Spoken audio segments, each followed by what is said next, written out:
بسم الله الرحمن الرحيم. سلام البنات، واش راكم؟ ان شاء الله كامل تكونوا لاباس. اليوم باذن الله جبت لكم عسل منزلي، صنع منزلي راح ينجح لكم باذن الله تعالى. راح نديروها بكيلو نتاع السكر.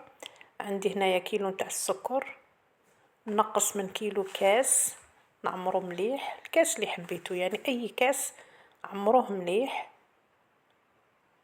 نفرغه في الكسرولة نتاعنا وندوه على النار لازم تكون خفيفة وتقعد قدامه هكذا، بالكو تروحوا منه سينو يحرق لكم وتكون عنده الريحة ماشي مليحة.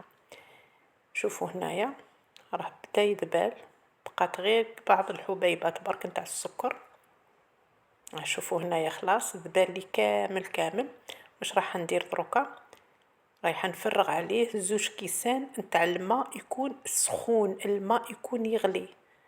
نفرغه غير بالعقل برك، حذر يعني بعد وجهكم على النار هكذا، غير بشوية برك.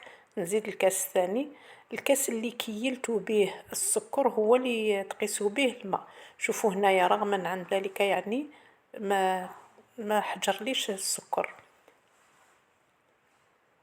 راح نزيد الكاس الثاني، انا ماشي بزاف، تحجرش بزاف. هاوليك الكاس الثاني يدي يسخنوا يعني. شوفوا هنا تظهر لكم الصورة يعني الغامق اللون نتاع السكر تاعي هو. لا دروك نزيد له السكر باسكو انا كي حطيته فوق النار حطيته على النار خفيفة جدا جدا. هنا شوفوا بعد ما غلى، خذ الغلية الأولى وما كانش تكتلات في الكسرولة، رايحة نفرغ كامل هذيك الساشي تاع السكر، نفرغها كامل في هذاك الماء هكذا. نبقى نخلط فيه حتى وين نحس السكر ذبال كامل. لو كان ندوه هكا على النار، شوفوا هنايا درت قرصة نتاع الملح، لو كان ندوه هكا على النار ونحطوه ونروحو بريميرمون يفيض لكم، دوزيامون راح السكر هذاك يبقى في قاعة الكاسرولة ومن بعد يحرق لكم. هو لا خلطوه قبل حتى وين يذبل كامل هذاك السكر، من بعد ندوه على النار تكون متوسطة هكذا. درك راح نديه على النار تكون متوسطة، ولازم ديروه في كاسرولة تكون أكثر من هكا باسكو أنا فاضلي وبعد ساحلي. لازم ديروه في كاسرولة تكون كبيرة شوية باش إلا فوق ما يسيحش.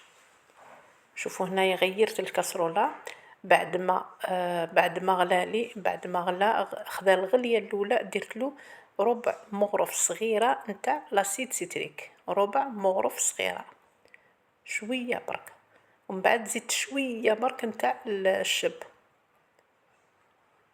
هكذا.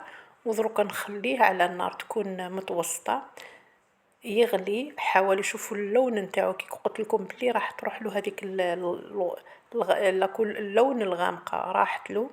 هنا خليته هنا تخلوه بعد ما يغلي 10 دقائق، لا أكثر ولا أقل، 10 دقائق تنحوه. شوفوا هنايا أنا بعد ما نحيته على النار درت له نص مغرف نتاع، ولا مغرف كبيرة عفوا مغرف صغيرة نتاع لافاني.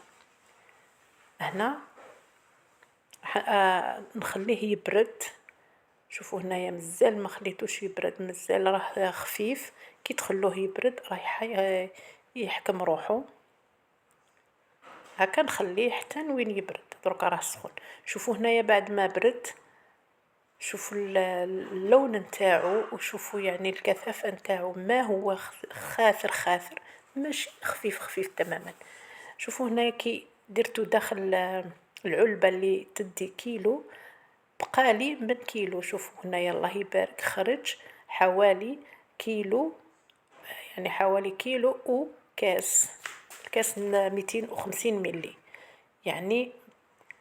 صدقوني هذه الوصفة خير من تاع برا، ما يتحجر، يبقى هكا شهر شهرين ما يتحجر ما والو. كل ما تروحوا تجبدوه تلقاوه هكذا يعني. شوفوا هنايا يعني اللون